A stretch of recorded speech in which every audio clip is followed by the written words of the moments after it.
ଯେତେବେଳେ ମାନେ ଯେଉଁ ଆହ୍ୱାନ ଦିଆମୁଣ୍ଡା ଯେତେବେଳେ ମାନେ ଆସିକା ମୁଣ୍ଡା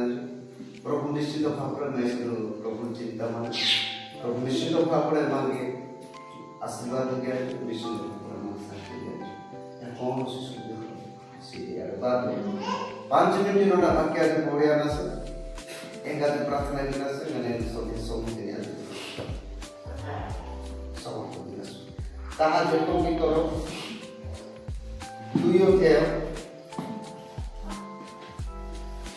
1 2 ଆଉ 3 ଅଧ୍ୟାୟ ଦିନ ସେ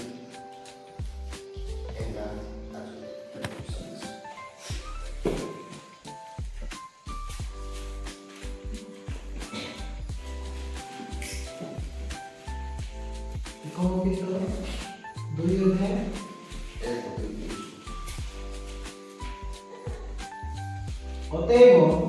ପ୍ରଭୁ ଯେ ମଙ୍ଗଳମୟ ଏହା ଯଦି ଆସ୍ୱାଦନ କରିଅଛ ତାହେଲେ ସମସ୍ତ ପ୍ରକାର ଦୁଷ୍ଟତା ଛଳ କପଟ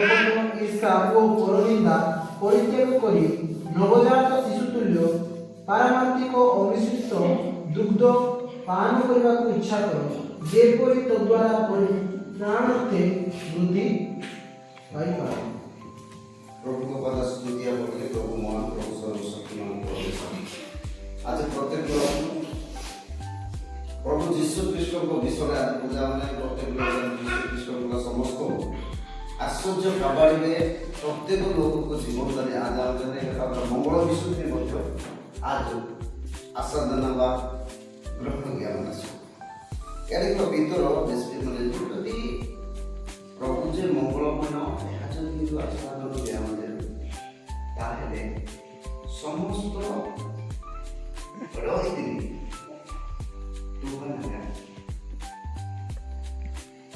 ନବଜାତ ଶିଶୁ যে প্রকার 6 মাস পূর্বରୁ কেবল মা କ୍ଷୀର ଦିନେ এই প্রকার ରହିଥିଲେ ମିଶାଯିବାକୁ ଆମେ କେବଳ ମାତ୍ର ବାକ୍ୟ ଦିନେ ଦିନ ବାକ୍ୟ ଦିନେ ଦିନର ମନୁଷ୍ୟ ଏହା ଯିବା ଦ୍ୱାରା ଇନା ଯେ ମିଶା ଯାবে ନିଜ ପରିତ୍ରାଣ ବୃଦ୍ଧି ପରିତ୍ରାଣ ସେଟା ପ୍ରଭୁ ଯୀଶୁ ଖ୍ରୀଷ୍ଟ ଯେତେବେଳେ 2000 ବର୍ଷ ପୂର୍ବେ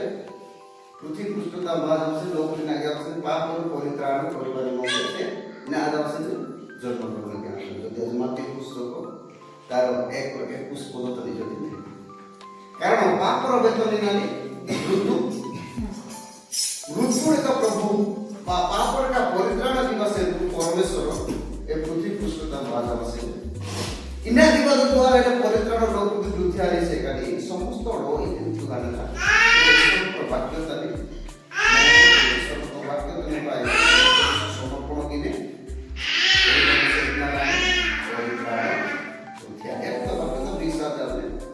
প্রভু যে মঙ্গলময় ଏହା ଯଦି ଆସ୍ୱାଦନ କରିଅଛ ତାହେଲେ ସମସ୍ତ ପ୍ରକାର ଦୁଷ୍ଟତା ଜଳ କପଟ ଈର୍ଷା ପରନିନ୍ଦା ପରିତ୍ୟାଗ କରି ନବଜାତ ଶିଶୁ ତୁଲ୍ୟ ଆପଣା ପାରମ୍ପରିକ ଅମିଶ୍ରିତ ଦୁଗ୍ଧ ପାନ କରିବାକୁ ଇଚ୍ଛା କର ଯେପରି ତୋର ପରିତ୍ରାଣାର୍ଥେ